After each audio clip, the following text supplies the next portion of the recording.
power, his triumphs, his trials, and the legacy of a peacemaker,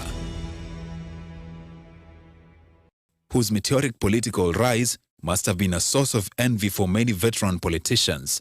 His career witnessed one piece of good fortune after another.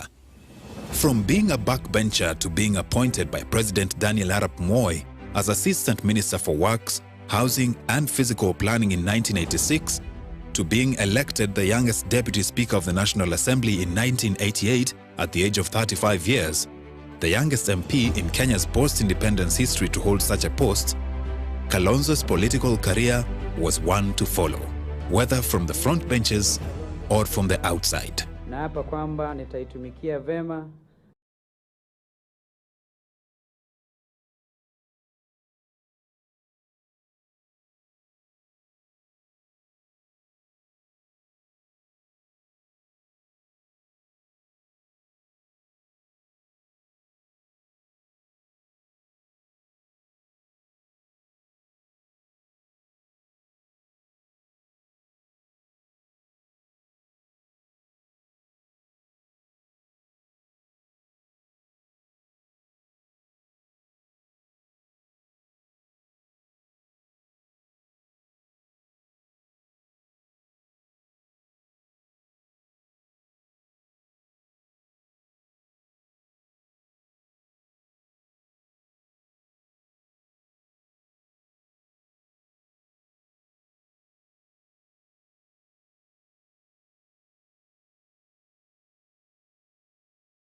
and we also have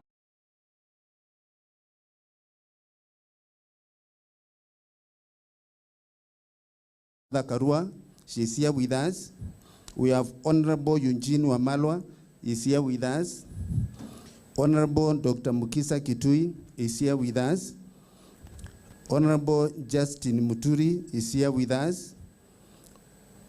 And Honorable Mithika Rinduri. And all those have been ministers in the Republic of Kenya. We have many friends of His Excellency who are here. We have we have His Eminence, the Most Reverend Macarius, with the 3 persons accompanying him, and many other visitors whom we introduce as we go along. I want at this point in time to invite Eugene Wamalwa to make very brief remarks, and invite Dr. Mukisa Kitui, who will be able to give some remarks. Thank you very much, Your Excellencies, for making time to be here with us. Mine is not to make remarks, but just to introduce our team that has accompanied His Excellency Dr. Stephen Kalonzo Musyoka. And I think I'll start by... Sorry?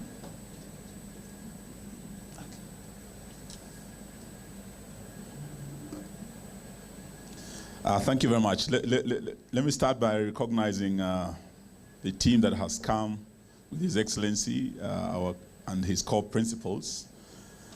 Our coalition has two senior Kenyans.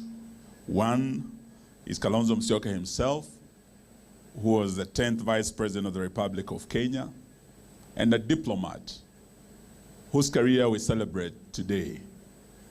We do also have the second Deputy President of the Republic of Kenya, His Excellency Rigathi Gachagua. I think he'll be joining us shortly. We also do have present the former Minister for Justice, Martha Karua, and I will be requesting her to say a word on behalf of our team. Mine was to introduce, not to say a word. And we do have also in our team the former Speaker of the National Assembly, Justin Muturi. He's here with us. He was also the Attorney General of the Republic. And you would remember, Your Excellency, the famous or the infamous story of abduction of a senior member of cabinet. The gentleman who is with us here today was indeed the Honorable the Attorney General of the Republic when his son was abducted. He might not have the time to tell the story, but we all do know his story, that probably if he wasn't an eminent person in this republic, maybe his son would not have recovered from that trauma, like many other young Kenyans we lost. He was also the Minister for Public Service, immediate outgoing minister. We also have the Honorable Linturi, the outgoing Minister for Agriculture, who is here with us. We also have, and I will be requesting Martha Karua to come and say a word, many senators and governors and members of parliament who are here with us. And we want to hear this great story of a young man who came from a village in Sekuru and who walked to the pinnacle of diplomacy and made history that we have just witnessed tonight at a time when our country actually is facing a diplomatic disaster. Looking at his history and what he did in Sudan, in South Sudan, and DRC and other parts of the world, we will be hearing his story tonight at a time when we have a leadership that has become like a bull in the china shop. We do hope that this team one day will be privileged enough to put Humpty Dumpty back on the wall. May I invite the Honorable Martha Karua to say a word on behalf of our team, and to invite the Honorable Mohisa Kitui, who is a renowned diplomat, who was the Minister for Trade in the Kibaki government, and who also became the UN UNCTAD Secretary General, and he served for 2 terms. As Kenya, we missed the chance to lead the AU in the recent elections, but we do have amongst us tonight one Kenyan who succeeded in leading the UN in matters international trade and others. We would be requesting him to say a word and invite his fellow diplomat, His Excellency Kalonzo Musyoka. Martha, karibu.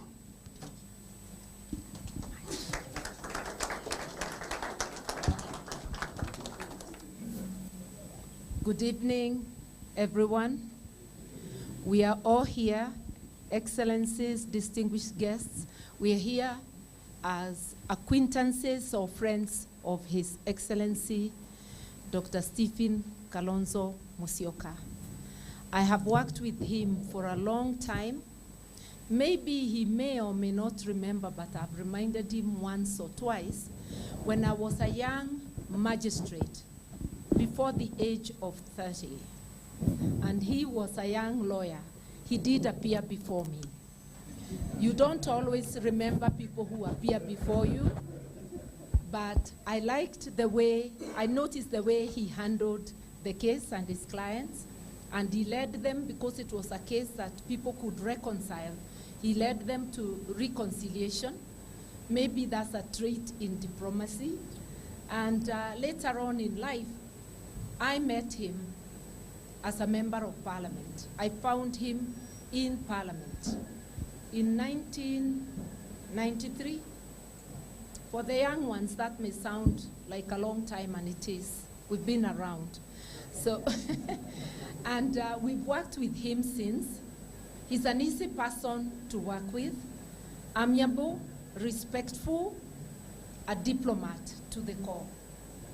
And even though we were on the opposing side those days, he was a minister in the Kano government, I was a member of the opposition, and we still were able to relate.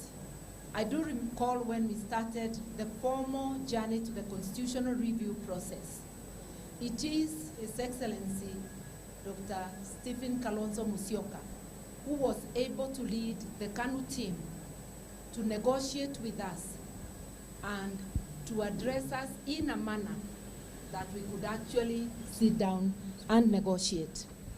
You may not remember that, but that was the Bomas and Safari Park process. We have later worked closely on the same side.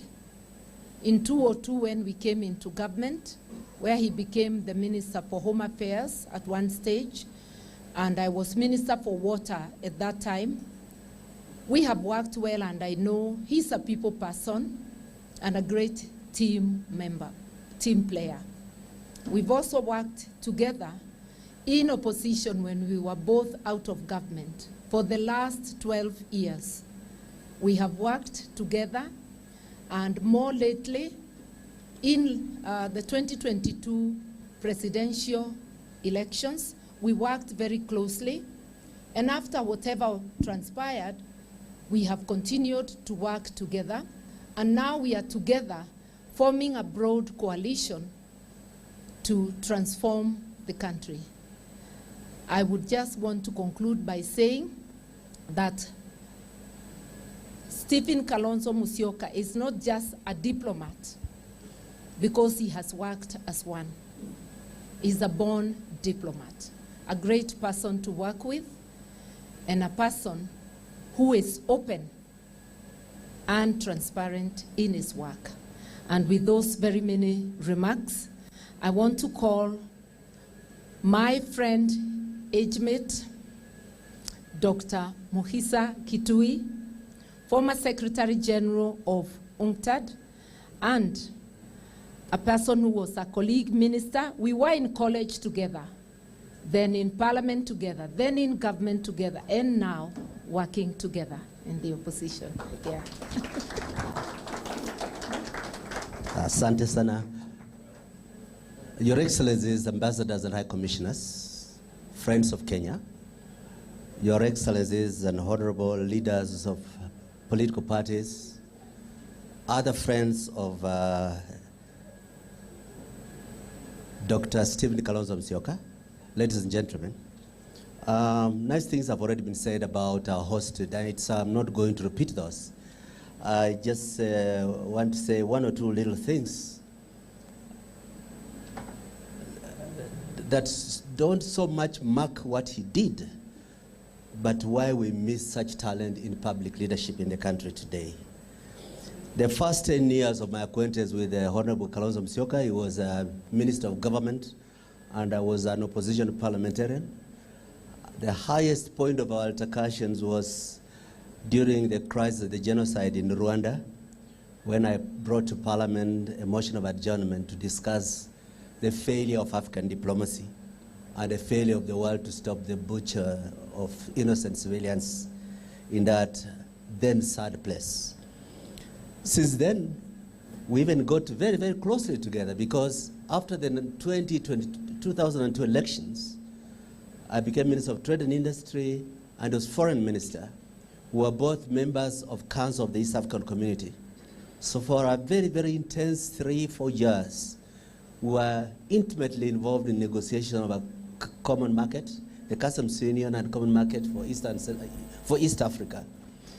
I remember we were spending sleepless nights with Jakaya Kikwete and the Deputy Prime Minister of Uganda, to beat the deadline because there was that drive and desire for East African integration.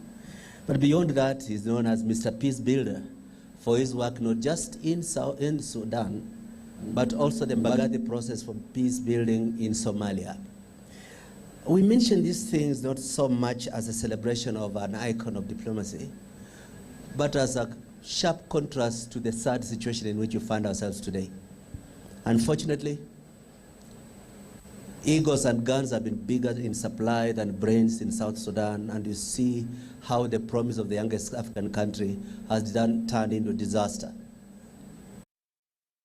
The speech from South Sudan and the poorest victims of those that came back in our country. Similarly, Sudan unravels as Khartoum becomes a no-go area. It pains those of us who have associated with peace building to know that we have a president who, sheerly for personal interest in bloody gold, is dragging Kenya into a crisis that is not our own. And he brings people to this territory to try to form a so-called shadow government, when those people have gained their reputation for slaughtering black people in Darfur and Zagawa. It's a disgrace that could never happen if Stephen Kalonzo Musyoka had his way, had a say in how Kenya runs its diplomacy. Similarly, we are passing through difficult times. Today, as I was coming here, I heard the announcement of the Franco-German defense agreement.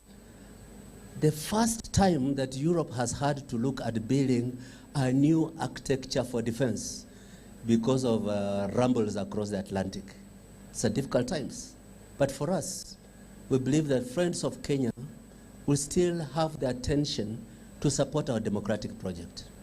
They could still stand with the efforts of people like Kalonzo Musyoka. Traditionally, the struggle for Kenya's democracy has been watered by the principled statement of the diplomatic community that we stand for what is good for the country, without fear of intimidation, without being blackmailed, without pretending to hail a king as having the best clothes when you can see that the king is naked. Sorry, it's not my day. I just want to say we contrast what we have heard and what is existing in the Kenyan gene pool and the inadequate capacity, competence, and execution of diplomatic duty that we witness in our country today. I am proud to be associated with Stephen Kalonzo Musyoka, and thank you very much for making us share this important day in your life. Thank you. Thank you. Thank you. Thank you. Thank you. Thank you.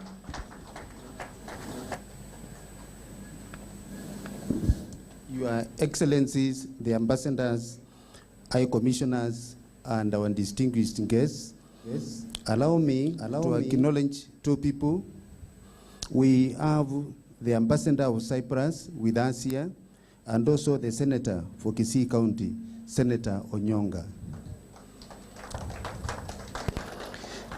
I will it's now my humble pleasure to invite the Wiper Democratic Movement Chairman, Andrew Sunguli. Sunguli has been a close friend of His Excellency Dr. Stephen Kalonzo Musyoka.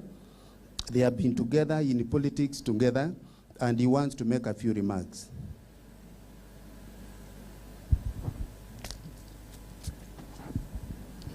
Your Excellencies, ladies and gentlemen, I happen not to have the kind of credentials that have been read out here.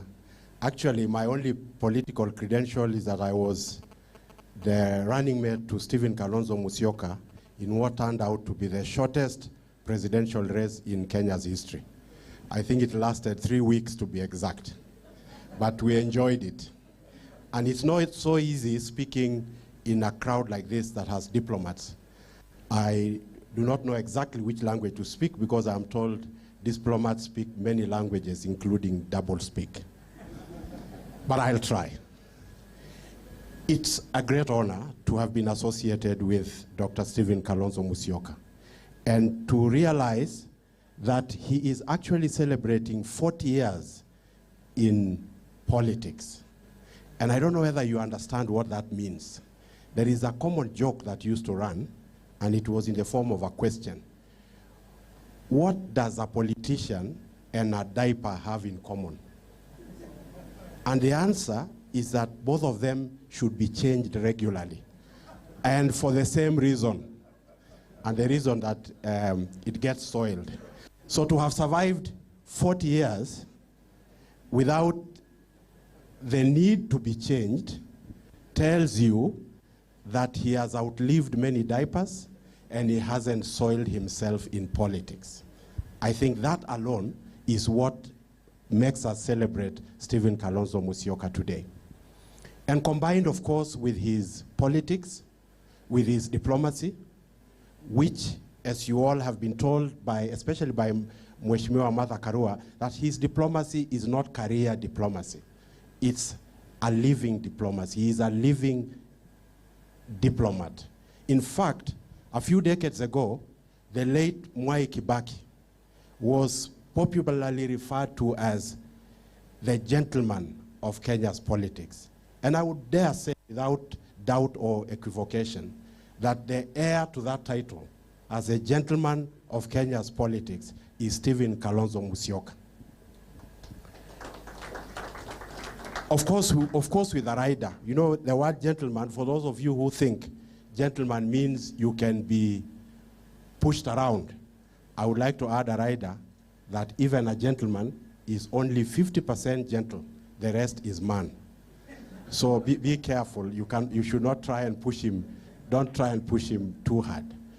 But 40 years, to me, is 40 years of Kenya's political history, and you know where we stand today. So without saying too much, I just want to say, Mheshimiwa Kalonzo, congratulations. But your biggest diplomatic duty lies ahead. In my view, the building of a people's coalition is going to require the summoning of all the diplomatic skills that you have acquired in your life. So you are going to be crucial, and your diplomatic skills are going to be needed in the building of that people's coalition. And so without much ado, I would like to ask that we all fill up our glasses, because I want to propose a toast. I want to propose a toast.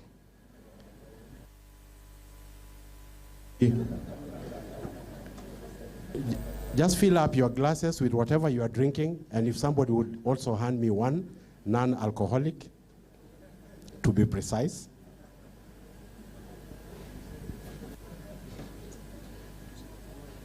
So, ladies and gentlemen, Your Excellencies, I want to propose a toast. And this toast is a toast for long life and good health and greater victories ahead for His Excellency Dr. Stephen Kalonzo Musyoka. Let's toast to his long life and to greater success. Pongezi sana, pongezi sana. At this juncture, I think I'll hand over to the MC, and you can.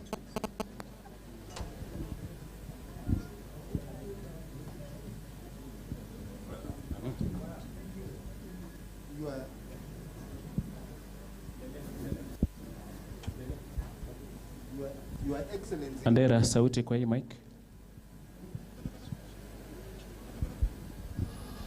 Your Excellencies, distinguished guests, we have reached the climax of today's function. We are celebrating 40 years of diplomacy and the political journey of His Excellency Dr. Stephen Kalonzo Musyoka. Dr. Stephen Kalonzo Musyoka, you may have seen from the documentary and the CV, has been the Vice President of this country for 5 years, from 2008 to 2013. He has been a minister in 5 different ministries. He was once a minister for Foreign Affairs and International Cooperation.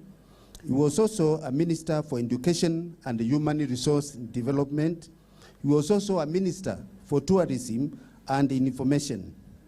He was also a minister for Environment and Natural Resources, and he was also a minister of Home Affairs in this country, Kenya. He was also a Deputy Speaker of the National Assembly. Previously, he had served as an Assistant Minister for Public Works. He is an advocate of the High Court of Kenya and a senior counsel. He has several honorary degrees from China, from America, and also from here in Kenya. He is a distinguished lawyer with a master's degree from the University of Nairobi. His career spans for more than 40 years, and it is now my humble pleasure to invite the keynote speaker, His Excellency Stephen Kalonzo Musyoka, to address the gathering. Thank you.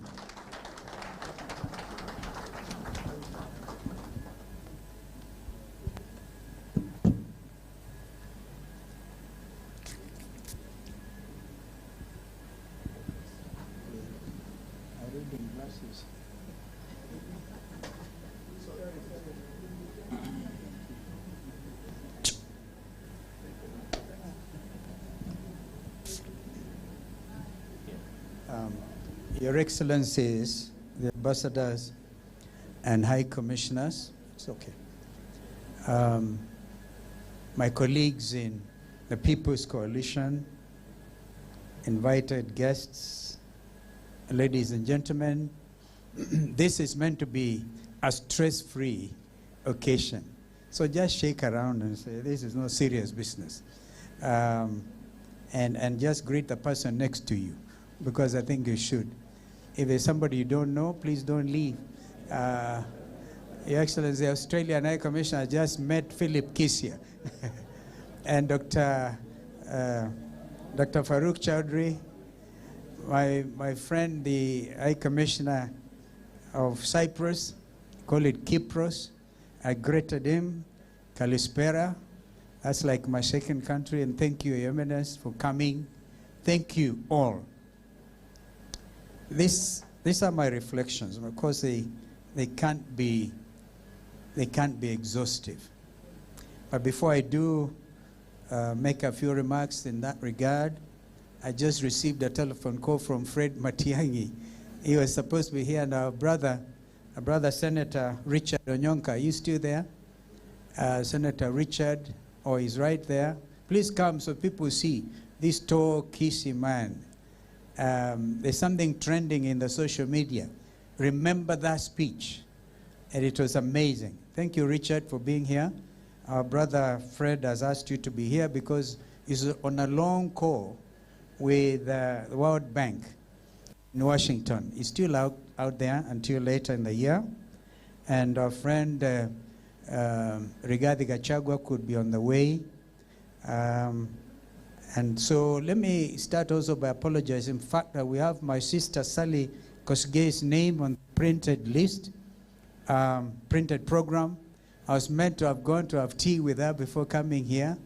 And I think my team were very, very excited that Dr. Sally Kosgei, who has worked for me for longest in the world of diplomacy, would have wanted to be here. And I'm sure after this, I'm going for my cup of tea with Sally. So as I listened to my colleagues and friends, I was wondering whether they are talking about me, actually. Yeah, look at you. Are you really talking about me? A guy from Muna in Sekuru. After Wamonyoro last Sunday, we all decided the next stop should be Sekuru. There's a village called Muna. And Muna actually means when you get to Muna, you get completely helped. You turned around. Your fortunes turned around. It's always nice to hear positive feedback from friends and colleagues, and I truly well appreciate it. I'm thrilled to see all of you here tonight. You've endured both Nairobi's traffic and weather. Nairobi weather is becoming like British weather. You meet a British man, they ask you, how is the weather today? Nairobi weather is becoming pretty much like the British weather. Thank you for trying, and you've all made it. That's your decision to join me this evening. Speaks volumes. Your Excellencies, party leaders, members of Parliament, members of the 4th and 5th estates, dear friends, colleagues, and family. A month ago, on April the 10th, I quietly marked 20 years of diplomacy and 40 years of political dialogue. You've seen, you've seen that. My head was full of good hair when it started. To my wife Pauline, who is watching, thank you for being my life partner and my soulmate. You're the perfect description of that lady in Proverbs 31:25-28. She is clothed, I quote, with strength and dignity.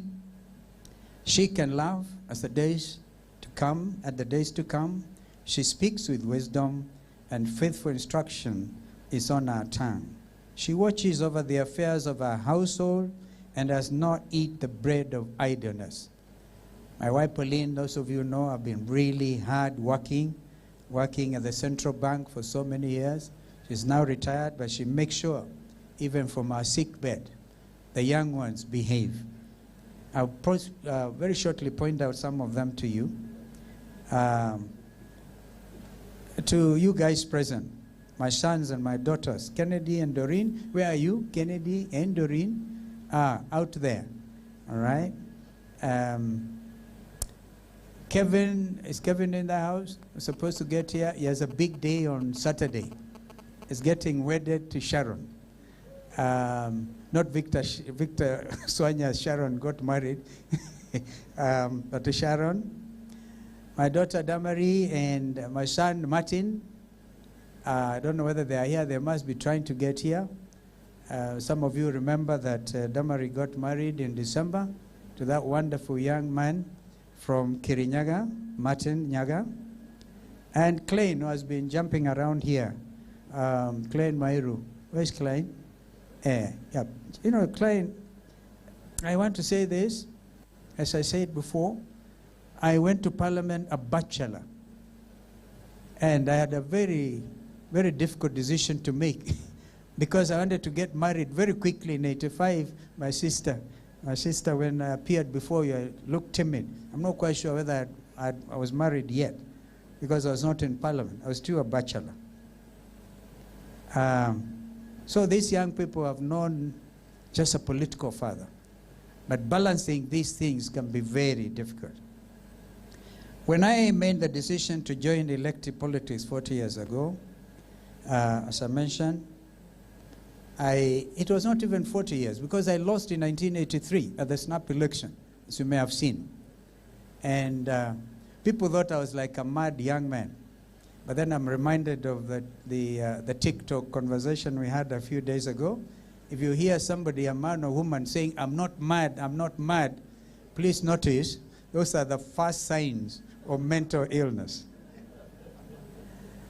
My armor at the time consisted of God's cloak, a law degree, my soon-to-be wife and life partner Pauline, and a burning desire to accomplish something worthwhile for my people.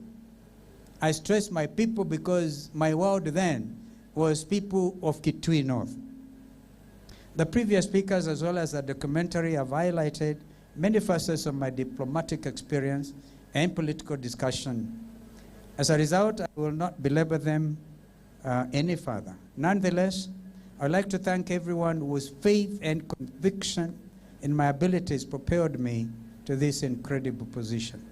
I will always be grateful for the privilege to serve for 28 years as Member of Parliament of Kitui North, as it then was, and Mwingi North, the longest serving after Presidents Daniel Arap Moi and Mwai Kibaki, as Minister in 5 substantial decades, as an Assistant Minister under the guidance of 2 great servants of our Republic, the late Honorable Ken Matiba and the late Honorable Justice Oletipis. As the youngest Deputy Speaker in Parliament, and of course subsequently, as we all know, as the 10th Vice President of our country. Your Excellencies, friends of Kenya, colleagues, the 4th and 5th estates, Kenya is currently at a crossroads, much like it was 5 years ago when I was first elected to Parliament. 40 years ago, I beg your pardon, when the repeal of Section 2A of the then existing Constitution of Kenya brought about a multi-party democracy.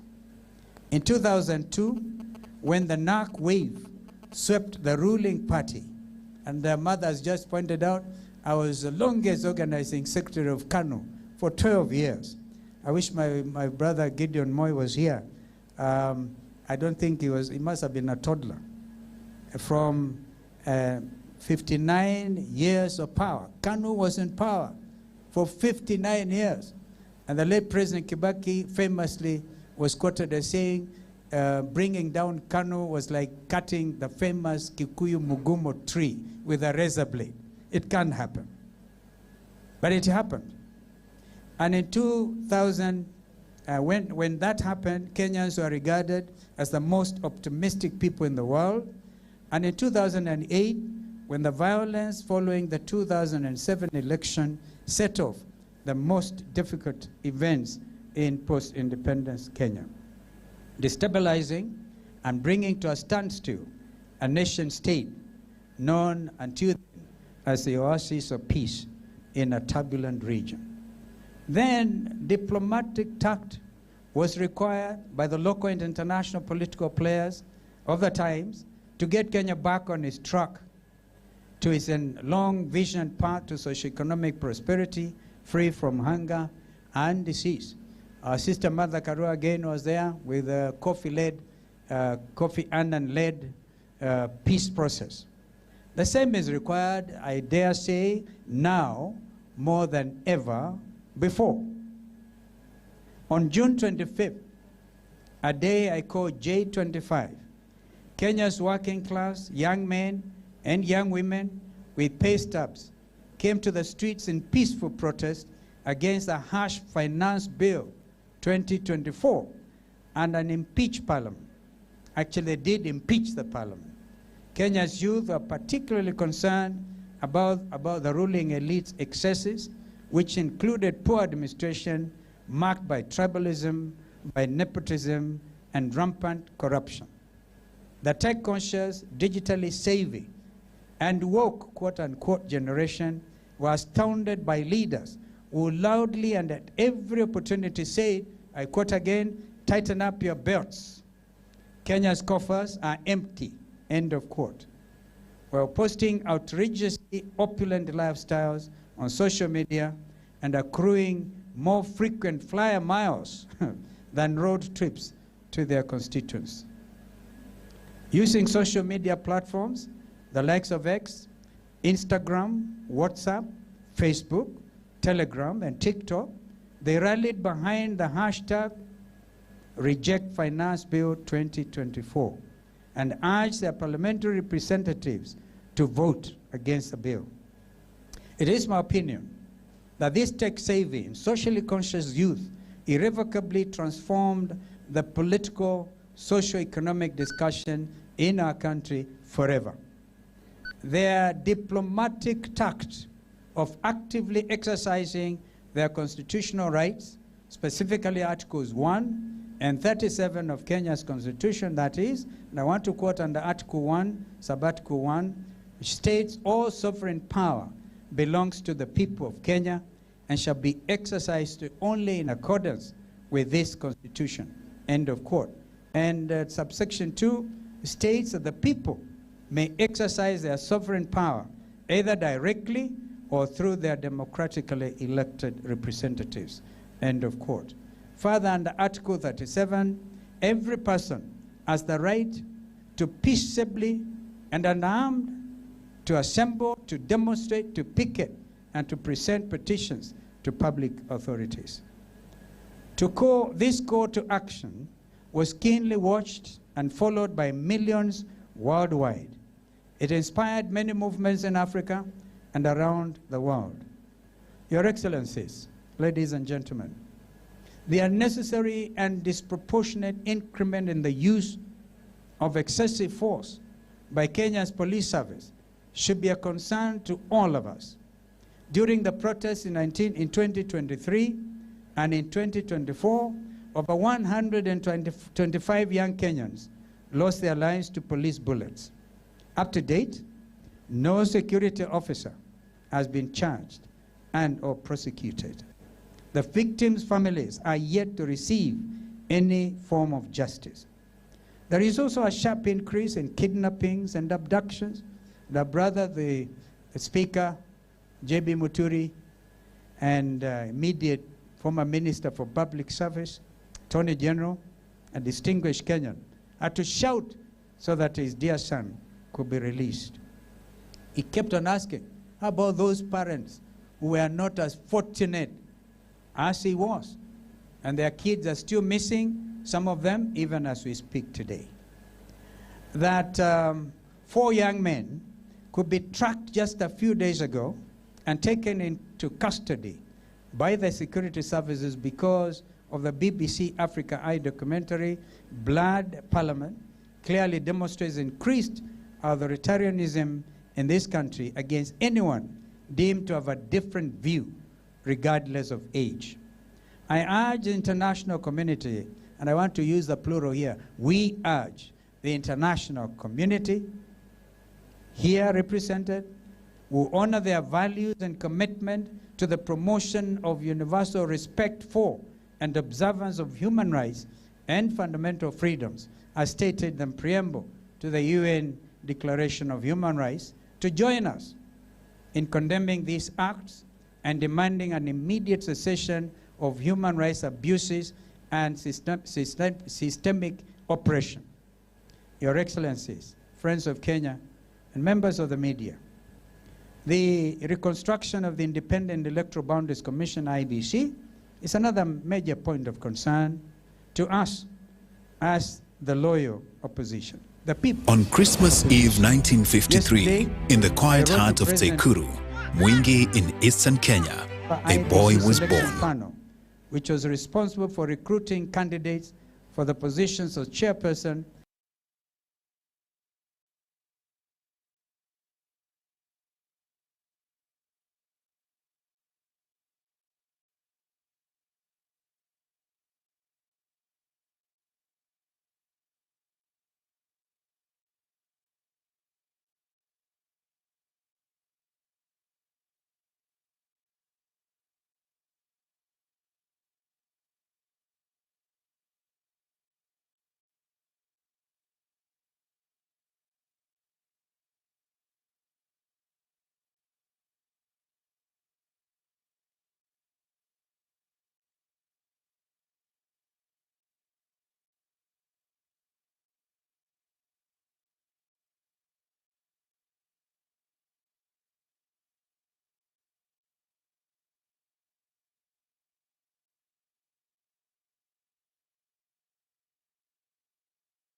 KANU National Organizing Secretary and Master of Ceremonies at the meeting that bowed to public and international pressure to reopen the door to multi-party democracy, 93rd member.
Of the United Nations. It is this, Kalonzo's calm and calculated negotiations to assist resolve crisis in Somalia, Burundi, and the Democratic Republic of the Congo, among others, that have earned him international recognition for defending human rights and supporting peaceful conflict resolution through diplomacy. As we gather to commemorate 20 years of diplomacy and 40 years in the political discourse, we honor a man who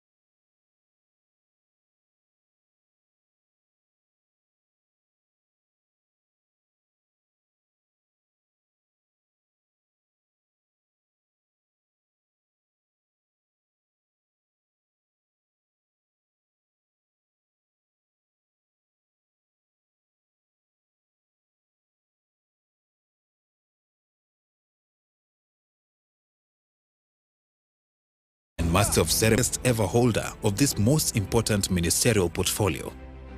One of his most notable achievements as Foreign Affairs Minister was negotiating with the Bretton Woods institutions, the World Bank, and the International Monetary Fund, IMF, which resulted in the return of donor aid to the country. Kalonzo used all conventional and unconventional diplomatic means at his disposal to help resolve the Mozambique conflict and to become one of the architects of the East African Community's EAC revival when, through his personal touch and human relations, he persuaded President Moi and Uganda's President Yoweri Museveni to talk. Kalonzo also not only averted the relocation of the United Nations Environmental Programme, UNEP, from Nairobi, he succeeded in elevating the headquarters to the status of a United Nations Center, putting the Kenyan capital at par with New York and Geneva. Vice President Kalonzo's tireless effort, however, mediating the Sudan peace process, is widely considered one of his finest diplomatic achievements. The complex process began with the identification of three key issues:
self-determination as a basic human right, the issue of marginalization of the people of Sudan, and the relationship between state and religion. Despite the breakthrough Machakos Protocol, there remained many pitfalls, betrayals, and frustrations. All Kalonzo's patience, skills, and tact were required over 10 years for any headway to be made. He helped the leaders from both sides overcome fear, suspicion, and mistrust. The peacemaker was visibly delighted to see his efforts bearing fruit when, on July 9, 2011, South Sudanese in their millions across the globe voted in a referendum leading to the birth of Africa's 54th independent country and the 193rd member of the United Nations. It is this, Kalonzo's calm and calculated negotiations to assist resolve crisis in Somalia, Burundi, and the Democratic Republic of the Congo, among others, that have earned him international recognition for defending human rights and supporting peaceful conflict resolution through diplomacy. As we gather to commemorate 20 years of diplomacy and 40 years in the political discourse, we honor a man who has assimilated not just the lessons of humility, but those of honesty and integrity. We must pay tribute to a statesman who lives by the Latin phrase, non sibi sed patriae, meaning not for self, but for country. This is a tale of fortitude and courage, whose meteoric political rise must have been a source of envy for many veteran politicians. His career witnessed one piece of good fortune after another.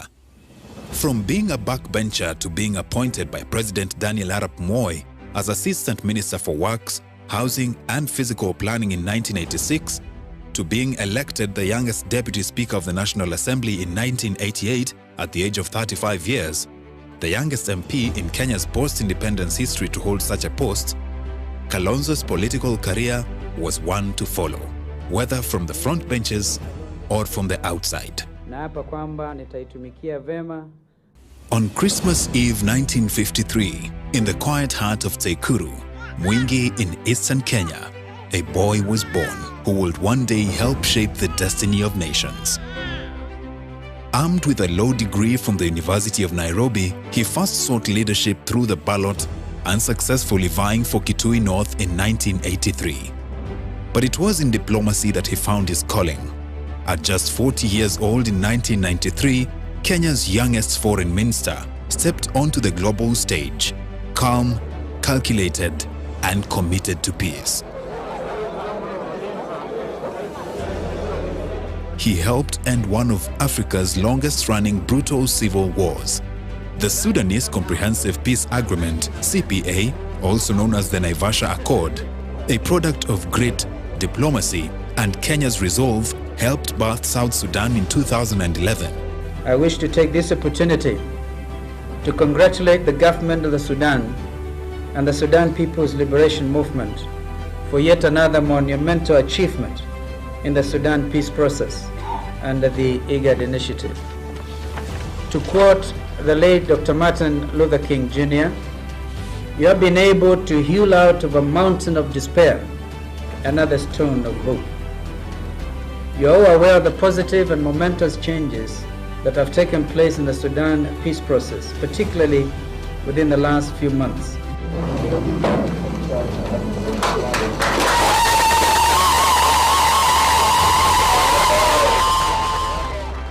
The world's youngest nation.